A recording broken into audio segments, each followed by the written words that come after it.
السلام علیکم دوستو۔ امام علی علیہ السلام رستے سے گزر رہے تھے کہ آپ کی نظر ایک شخص پر پڑی۔ وہ شخص لوگوں کے سامنے اپنی دولت کا ذکر کر رہا تھا، اپنی نعمتوں کا ذکر کر رہا تھا۔ امام علی علیہ السلام اس شخص کے قریب گئے اور فرمانے لگے، اے شخص، کبھی بھی ان 7 چیزوں کا فخر ان 7 لوگوں کے سامنے مت کرنا۔ اس نے کہا کہ مولا، کون سی 7 چیزیں اور کون سے 7 لوگ؟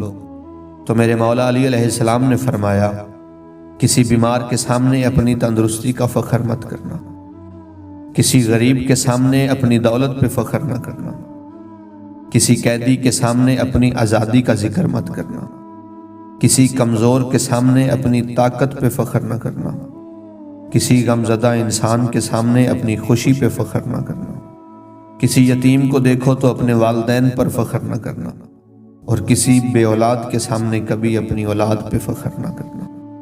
اور میرے مولا علی علیہ السلام نے فرمایا کہ یاد رکھنا، جو انسان دوسروں کے درد کو محسوس کرتا ہے تو اللہ اسے ہر درد سے محفوظ رکھتا ہے۔ جو کسی انسان کا احساس کرتا ہے تو اللہ بھی اسے دنیا اور آخرت میں رسوا نہیں کرتا۔ خداوند عالم سے دعا ہے کہ وہ ہمیں نیک اعمال کی توفیق عطا فرمائے۔ اگر آپ کو ہماری ویڈیو پسند آئے تو ویڈیو کو لائک کریں اور چینل کو سبسکرائب کریں۔ ملتے ہیں اگلی ویڈیو میں۔ اللہ حافظ۔